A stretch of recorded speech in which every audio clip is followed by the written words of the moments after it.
Today we're going to wrestle with a tough issue, the cross-border buying and selling of securities. This issue may not be getting as much airtime as softwood lumber, beef, or wheat. Nevertheless, it's a trade issue that keeps lots of cabinet ministers awake at night, Finance Minister Jim Flaherty here in Canada, to name just one.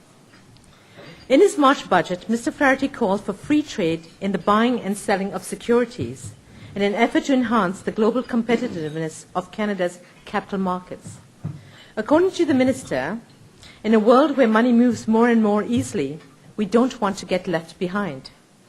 However, before Canadians can more easily buy foreign securities and foreign investors can more easily invest in Canada, some important changes will have to be made to the way we now govern the securities sector of our economy.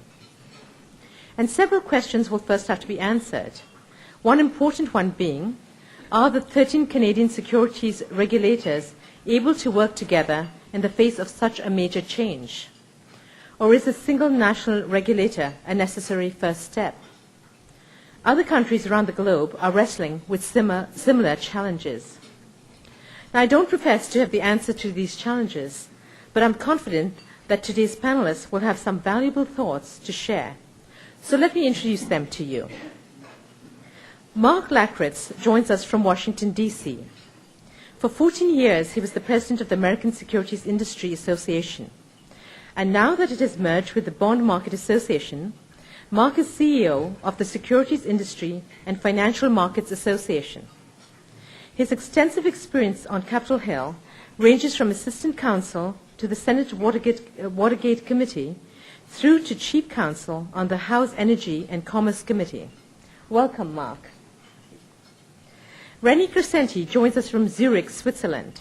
Prior to his appointment as executive president of the International Capital Markets Association, RenÉ was the Director General of Finance at the European Investment Bank. He has also served as Treasurer of the European Bank for Reconstruction and Development and has held senior positions in the Treasury organizations of the World Bank Group in Washington. Welcome, RenÉ. Joe Oliver represents Canadian interests on this panel. Joe has been President and CEO of the Investment Dealers Association of Canada since June 1995. He's the chair of the Financial Services Council of Canada and a member of the board of RS Inc. and the Canadian Securities Institute Research Foundation. He has also served as the Executive Director of the Ontario Securities Commission. He delivered a very interesting speech last year when the IDA merger with Market Regulation Services was first announced, and we're very pleased to have him back with us today. Welcome, Joe. Our honored guests, all leaders in the securities industry, are joined by our moderator, Amanda Lang, anchor Squeeze Play on BNN TV, and a director of the Canadian Club of Toronto. And now I will turn things over to Amanda and our panelists as we take a look at the current evolution of the global securities market. Amanda? Thanks, Noella. It's a great pleasure to be here with you. And as you've just heard from Noella, what we have here is a cross-section of knowledge about global capital markets. So we're going to be talking about a specific issue that concerns all of them, and in fact every investor with a pulse. And just so you know, we are being televised live, and so what part of my job here, as in my regular job, is to keep us on time, which is why I have this, I swear. I'm not checking my BlackBerry, it's just a clock. We're talking about today global free trade in securities, and there are several facets of that. We do invite your questions, incidentally, so as we go along, if you have them, they'll pick them up and bring them up to me, and we're more than happy. It shouldn't all be about what I want to know. But let's start, Joe, with what it is, because it's a fairly simple concept with a lot of complexity attached to it. But when we talk about global free trade, when it comes to capital market securities, what do we mean by that? Well, we can look at it from the perspective of investors, issuers, stock markets, and brokers. From the perspective of an investor, right now, an investor in Canada has to deal with a Canadian broker and put through orders, be they orders for Canadian securities or foreign securities, through that particular broker. However, under free trade, it would allow, at its sort of, if it achieves its ultimate objective, a Canadian to open an account, let's say, with Goldman in New York and buy U.S. securities directly on the New York Stock Exchange. As well, it would permit a Canadian investor to buy a U.S. mutual fund.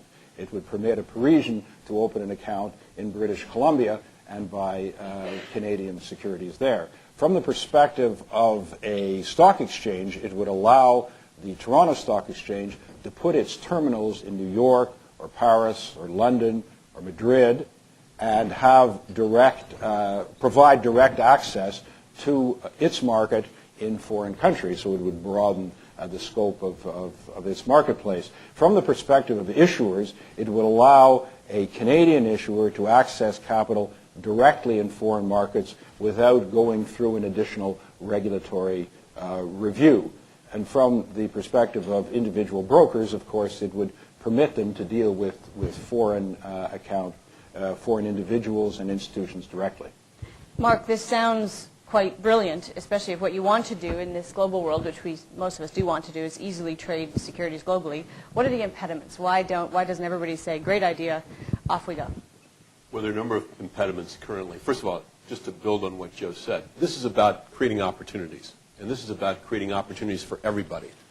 So this is not a win-loss, zero-sum kind of game where there's some countries that are winners and some countries that are losers. This really is a win-win kind of opportunity. The impediments that are there are the fact that we currently have $6 trillion of capital going around the world with a click of a mouse, electrons in the internet. And we have governments that are bounded by geography and regulators that are bounded jurisdictionally by geography. And different regulatory structures, different cultures, and different regulations can serve as an impediment to this globalization of finance. And so part of our challenge as association leaders or industry leaders or advocates, as the case may be, is to help reduce these barriers to globalization, help minimize the sand in the gears, if you will. Because by creating efficient markets and by creating access to all these markets, we're creating opportunities for Canadian issuers and investors to invest anywhere in the world or to obtain capital anyplace. So if regulatory structures are going to be a barrier to that, we have to find a way to eliminate them while preserving the objectives at the same time. We'll get to the elephant in the room, which is the Canadian regulatory system, in a minute. But RenÉ, why don't we first find out what we can learn from Europe? Because as in many trade issues, you created a more common market, at least, than some others. What lessons can we learn from what you're doing there? Indeed, when one looks at Europe, we went over the last 20 years into a very important integration of the different markets through a single market procedures, and this has been very important because we can learn from it that simplification of different regulatory systems as well as mutual recognition among very different countries. We are talking of 30 countries right now being integrated will lead, as Joe and Marc said, in efficiency. And what's at the heart of the benefits is to be able to channel capital in the most efficient way from investors at the best return possible, but also for issuers, for the good of all constituencies. And I fully agree with Marc. It's a win-win type of situation for a most efficient economy. And Europe has indeed benefited from it. Let's talk about the regulatory environment, which at the end of the day is certainly the devil in the detail, I'm guessing. Joe, we live in a country, as you painfully know, with 13 different regulators. Can we possibly espouse the notion of global free trade when we can't get ourselves together with one regulator? Well, this is a specific issue which, of course, we have to talk about in the Canadian context, but there are broader issues which is driving the whole initiative, which we've alluded to. And just, if I could just add one thing before I get, I'm not trying to avoid this painful subject, not too much. No. This is not only an issue for institutions or corporations or wealthy individuals. Over 50% of North Americans invest directly in the securities market, and most of them are invested in foreign securities as well. A broader choice, more diversification, both directly for these investors and indirectly through their pension funds is good for the economy and good for the population. Now, as to Canada's situation, there is a precedent for a bilateral agreement that existed even with our current system, and that's the so-called multi-jurisdictional disclosure system, or MJDS. And what that has permitted, as a result of an agreement between the SEC and the Canadian securities regulators, is for our largest companies to access the U.S. market directly without further regulatory review.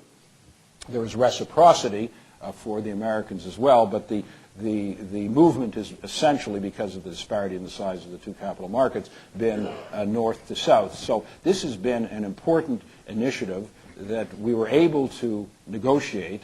I remember I was at the OSC at the time in the early 90s when that was done, and we were able to negotiate it in spite of the fragmented nature of the Canadian regulatory system.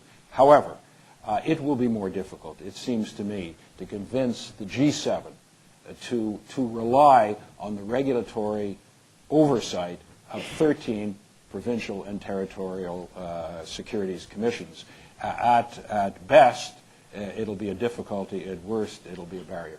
Although we did manage NAFTA despite trade barriers interprovincially. Yes, we did, but there wasn't the same kind of reliance on a regulatory authority who would be protecting the domestic investor. And that's, we should get into that particular issue, but, to what extent is this in the public interest? To what extent are individual investors continue to be protected when we have them essentially regulated by a foreign jurisdiction? And that only works if there's comparability of protection in the other jurisdiction. That's something we're going to be thinking about when we enter into this agreement, but foreign regulators are also going to be thinking about, and that's where the multiplicity of regulatory authorities becomes a problem. Let's break it down. I mean, as you allude to, there are various players here. So, Marc, we've touched on how this affects investors. They would be one of sort of, I think, three, if we say investors, exchanges, issuers. Investors will feel what? What will change for your average investor if we have this global free trade? Well, investors will have a wealth of new opportunities at their fingertips and will be able to invest directly anywhere in the world at the end of the process. This is a ways off. But currently we have the technology to enable us to do that. We don't have the structure in place to enable us to do that. But ideally, investors will have a huge number of opportunities to invest anywhere in the world with a click of a mouse. Similarly, they'll be able to access new investment vehicles, new products and services developed in Europe, developed in Asia, developed in North America, no matter where they are. So their country of residence becomes far less important than the fact that they are individual investors and have capital that they want to put to work, and presumably put to work in the most efficient way possible. I mean, part of what this process is about expanding the circle. I think part of what we try to do in this business is to keep making the circle bigger, bringing more participants in, giving more people a stake in the system. This is an opportunity to expand the circle of opportunities for people in the system and to expand the circle of people in the system as well. And RenÉ, from the point of view of issuers, what would change for their world? Again, I think for the issuers that would be a great opportunity to reach out to investors they will not have been able to reach before, and in ways that can lead to lower the cost of raising their own funding and capital. Again, if you take issuers, corporates, but also large supranationals like the World Bank and others, they will be able, through these, an open environment, to reach these investors. But they have also more responsibilities in this process, because what's important and what has been developed in Europe is a very important element of investors' protection. You have rights, but you have also obligation, and the obligation is to make sure that the investors has the best execution realized for it, as well as is protected, in fact, in terms of knowing the risk is taken. So I think most issuers will benefit from it. They will have access to new markets, new pockets of investors, but as well as instruments which will provide some hedging of their risk on a global basis. Let's address that, Joe. We're sort of jumping over exchanges, but this question of investor protection, so important, obviously. If we throw the world open to investors and vice versa, where does the protection come from? Are we throwing the investor to the wolves a little bit? Well, we aren't if the regimes that we're recognizing mutually are regimes that have comparable regulatory protection. And that, there's a technical term, it's regulatory convergence. I mean, what it essentially means is that the different regulatory authorities, while operating under rules which are technically they look sort of different and do have some substantive differences and maybe even differences in philosophy, at the end of the day, as a pragmatic matter, provide the adequate level of protection. And so we feel reasonably comfortable that with the G7 countries, that is, in fact, the situation. I mean, I think we have to go back to the current reality, which is that people are now investing in foreign markets. And so it's a positive thing for regulation to take account of current realities. The Canadian capital market is less than 3% of the global capital market. And so to achieve any kind of global diversification, Canadians have to invest outside the country. And so wouldn't it be better to do so in an environment where the protection has been determined to be comparable and there's appropriate agreements that provide the kind of protection that is afforded domestically? It's an interesting time to be having this conversation, Marc, because for example, the regulatory environment in the U.S. versus, say, on London's AIM market actually is a competitive issue. The AIM attracts business because of a different regulatory structure. Are we heading towards convergence, or are we seeing signs that there may indeed be a different direction here? Well, we're headed to signs of convergence. It encompasses a lot of baggage with it at some level. I think what we want, ideally, is competition. Competition is really what serves our investors and our issuers best. Open, free, efficient competition. And so to assure the convergence of the regulatory structures, we have to come up with mechanisms like we're talking about here with respect to identifying comparable regulatory regimes, providing for mutual recognition of those other regimes to enable the free flow of capital back and forth and investment and issuance back and forth. But from the standpoint of convergence, we don't want, clearly the competition between the AIM market in London and the NASDAQ or the New York Stock Exchange in New York is very healthy. That's good. That's good for everybody. That presents issuers with lower costs, better execution, better opportunities. So we want to encourage competition. We have to be pro-competitive, but to do that, we have to get the regulatory structure in a place that provides that kind of level playing field. So, RenÉ, let's talk about now the exchanges, and actually we should probably hear from all of you because it is sort of a silo issue, but we've got representatives of the TSX here, I see. Is the ultimate conclusion of the, now I know we're a long way off, but is the ultimate conclusion of this thought that there's a global stock exchange? Why do we need country stock exchanges if it's an electronic system and you can access it anywhere in the world? I think this will be probably not an immediate conclusion on when you project into the future. I think you'd still need individual specialized type of by region of stock exchange. But what is very important is maybe the interoperability between these different stock exchanges. That means that an investor or an intermediary could use different stock exchanges, but with the confidence that there is also mutual equivalency in terms of regulation and so on. So are we talking about full convergence? No, I do believe that there is still room for a specialized type of stock exchanges and regional as well. I might, in answering the question, first acknowledge the role that the Toronto Stock Exchange has played in advancing this issue of free trade in securities. There is an important role for a domestic exchange, call it a regional exchange in a global context, because I mean the reality is that a great deal of employment is created through small companies getting larger, and there isn't, frankly, an appetite outside Canada, for the most part, for small and medium-sized companies, with the exception of certain energy and some technology companies.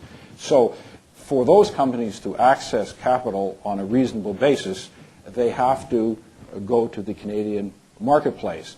And they have to, therefore, in order to have any liquidity, have a domestic stock exchange. So a domestic stock exchange plays a critical role in capital formation in that regard.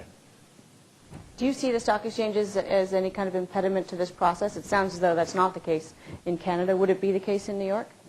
No, I think, in fact, I would argue that the exchanges are actually pushing the globalization agenda more effectively than anybody else. I mean, the deal between the New York Stock Exchange and Euronext, for example, has actually created, in fact, a transatlantic stock exchange where European issuers can, be traded on New York, U.S. issuers can be traded on Euronext. I mean, you really have, in reality, a transatlantic and perhaps even global stock exchange. I know that John Thain has talked about providing a link in Asia, and the New York Stock Exchange has had talks with the Tokyo Stock Exchange. But let me also just echo something that Joe said, too, before I give up the mic, which is to thank the Toronto Stock Exchange and also thank Canada for pushing this agenda. I think the Canadians have been much more proactive on a free trade in securities and free trade in financial services agenda, and have actually helped to lead the G7. And so for that, I think Canada deserves an enormous amount of credit. We also want to thank the Toronto Stock Exchange because they've been at the forefront of pushing competition and open borders and free trade as well. All right, we've got some questions from the floor here, and I'm going to throw this one out there, and anybody who feels they want to take it should take it. Wouldn't globalization put emerging markets at a disadvantage, i.e. capital flowing to more secure markets like Canada or the U.S.? Go ahead, RenÉ? Well, I'm an optimist by nature. I don't think so, because when you look at emerging markets, they have been, and the most developed one, the most advanced one, have been quite active in developing their own domestic capital market. I think this is an opportunity. Why? Because an opportunity for the countries. Because if you are able to attract foreign investors in these countries to their capital markets, to buy government bonds or corporate bonds in the country, then you have a natural channeling of foreign capital into productive projects in the developing countries. And that's very positive. In my professional experience, we have tried to open market, and we did contribute to the opening of markets in Eastern Europe. And this has been most useful because it's an alternative way of funding capital projects, productive projects in these countries by channeling foreign capital who is looking for the best opportunities. So I see that as a positive sign. I was going to say, too, I think that the question of somehow the capital is all going to go to the developed markets and the emerging markets going to be hurt is flawed in terms of its assumptions. I mean, emerging markets offer higher risk, higher reward opportunities. Depending on investors' risk profiles, they're going to allocate their portfolio and allocate their capital according to a variety of different vehicles. Emerging markets will have an incentive to improve, I think, with this globalization of finance. At the same time, they continue to offer opportunities that, frankly, the developed markets really don't have. So again, you have, as long as capitalism and the markets retain a dynamism and a growth, it helps to lift, it really is a win-win. It lifts everybody. Capital is not finite. I mean, we're constantly coming up with new ideas. We're constantly starting new companies. We're constantly coming up with new processes and finding new ways of adding value. And I think the emerging markets are part of that process, and they will benefit from this. I should say also that a number of international organizations are helping the process of development of appropriate rules and more liquid capital markets in the developing countries. ICSA is welcoming as observers and members countries that are not yet at the fully developed stage, but are in the process of opening their markets and creating a regulatory regime which inspires confidence, which of course will lead ultimately to investment. So the International Organization of Securities Commissions is another venue where help is being provided to the developing markets to develop a regulatory structure that will create deep and fair and efficient capital markets. This is a question from the room directed to Marc. That before lunch, several people were saying they felt certain markets, including China, were already overheated. Won't this just continue that trend? It's an interesting question. We've got massive global liquidity. Are we sort of taking the fingers out of the dike here? Well, massive, the question of when markets are overheated, when they're not, the reality is nobody knows until it's too late. We all, I can't tell you how many, I remember the story when I was in graduate school about the economist who successfully predicted 15 of the last 2 recessions. When does an upswing become a bubble? When is it unsustainable? Obviously, markets overheat, and then markets recede, and markets go up and markets go down. I think we're a little bit. I know if I were any good at predicting this, I would have a different job, and I'd probably be retired someplace in the South. But I think that I think the globalization process will actually ease off bubbles. You won't see capital flowing as dramatically and focused as the way it is now, where all of a sudden it's a hot country, it's a hot area, it's a hot asset. By having more opportunities and by spreading capital around the world and facilitating that, you really do reduce the chances for these spikes or these bubbles that you already have. So I actually think this will eliminate volatility or reduce volatility significantly. This is a Canadian-specific question, but I think it's an interesting one with maybe implications elsewhere. What do you think the Canadian mutual fund industry's reaction would be in light of higher fund fees in Canada? Does this create new competition, new pressures to change the structure? Free trade in securities, like free trade like NAFTA, may have an overall beneficial impact, but it does have it does create some competitive implications for certain industries, and I would say that the price competitiveness of the U.S. mutual fund industry will be an issue for the domestic marketplace. So the party's over. I think we'll have to hear from the Investment Fund Institute about that issue. Anyone? And would you agree that basically we'll see globally better pricing competition? Well, that's the benefit of competition. Benefit of competition is you get a wider range of services, lower prices. That's good. That's terrific.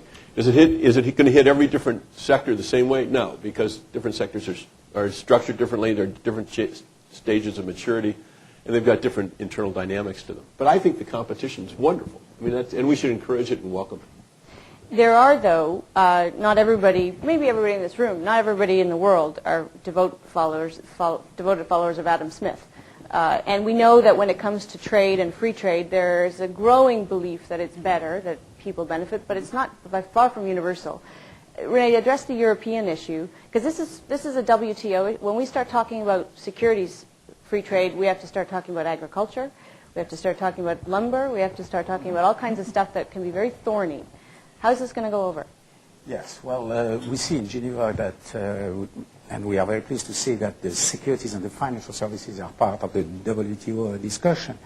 And indeed, the emerging market or developing markets, are, as I said earlier, are prepared to develop and to make some opening in their markets. But as you said, it's a more political general agenda, which includes issues related to agriculture and others. And we are trying to press the agenda, we association, in terms of opening up, and of course on the financial services by focusing on what I would say the quick wins. Some areas where we could have we could establish some opening and so on. But as you said, the issue is highly political. Although there is some and very good progress in the most advanced emerging markets to develop and to open up their capital markets and the financial markets, still, it's very much linked to the other issues. I guess from a political perspective, the issue is who are the likely winners. I mean, I don't think we're going to see protesters in the streets with placards saying that free trade in securities is unfair to Bay Street. No.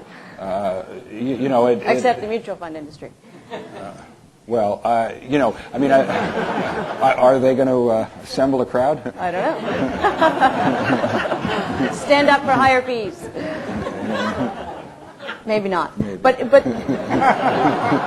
terms of... But you can look at it, I mean, my own sense is the mutual fund industry doesn't just look at it from the standpoint of fees. It looks at it from the standpoint of new products and services they can also offer their customers, new opportunities, new funds, new areas. I mean, I don't think it's a simple question of just fees. People tend to vote with their feet. mutual fund investors clearly can vote with their funds.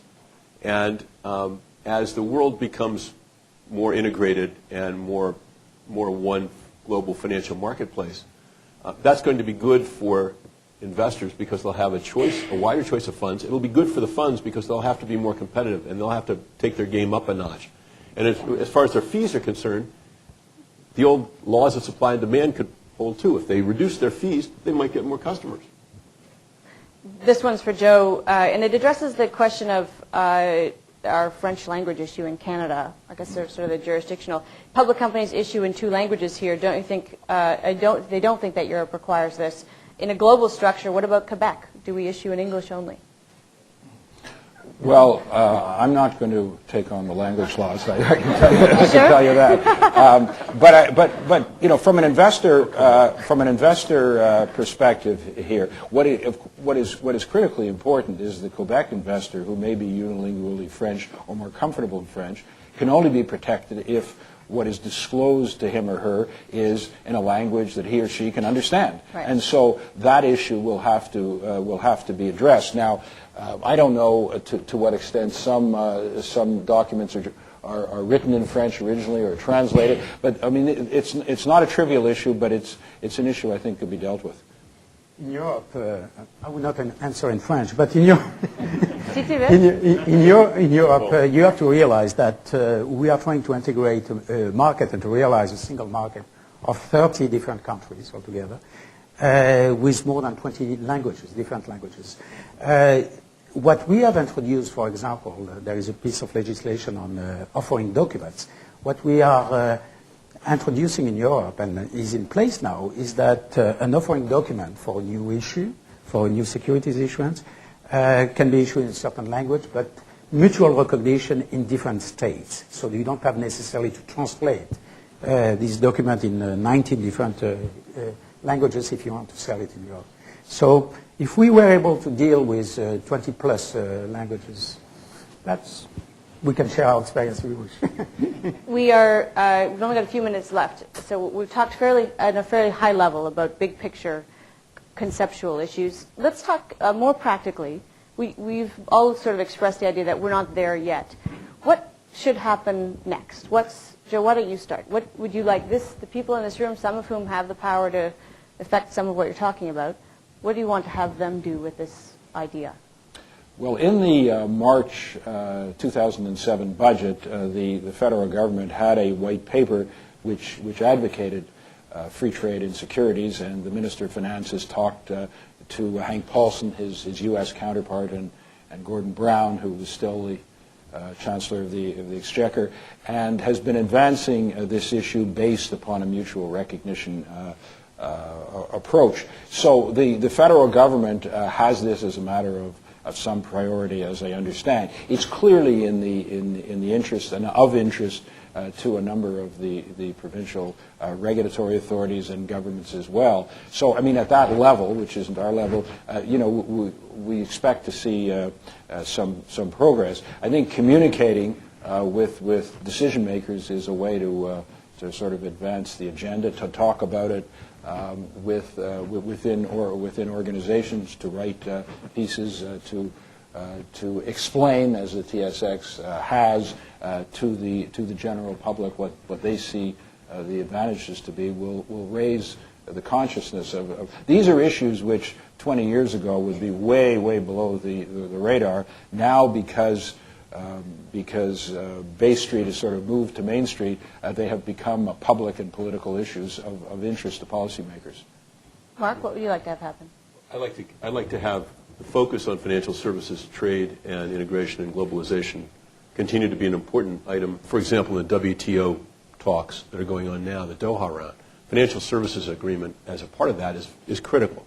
There are a number of different items that I think our industry is very supportive of, which involve opening up markets, creating transparency, and providing for commercial presence in these different countries. Similarly, we should urge our government officials to create, if we can't have a global agreement immediately, we should work on bilateral agreements, as the U.S. and Canada have already done, as the U.S. and the EU have done with respect to a transatlantic market and creating a transatlantic financial services regulatory dialogue. And creating these bilateral agreements and these regional agreements as well as encouraging our own regulatory agencies. I think our own SEC deserves an enormous amount of credit for its thought leadership here with respect to comparability and mutual recognition, and working with them to come up with, to ensure that we all know where we're headed. We all agree on the place where we're going, to find a roadmap that will get us there as quickly as possible. I think that's the next step. If I look at the EU transatlantic harmonization, or mutual recognition, there is a momentum now for financial services, from both sides of the Atlantic. First, in Europe, the current presidency, the German presidency, has been very instrumental in bringing this topic on the agenda, and with some success. In the US also and Canada, we see a real will to advance on the subject. I would like to see this momentum to continue, and the way we can build this kind of transatlantic efficient securities services exchange, I think will be through very concrete steps. And as an example, the fact that the US as well as Europe are prepared to mutually recognize international accounting standards, for issues of corporates in both sides of the Atlantic is very encouraging. These are examples. We should work on other areas, but step by step. And again, to learn from modestly from what we have done in Europe, which was step by step, trying to build an organized, unified system. And hopefully we won't be talking about this as long as they've been talking about an international standard in accounting. Here, here. We need to leave it there. We appreciate all of your time and expertise today, RenÉ and Marc and Joe. Thank you very much. Thank you.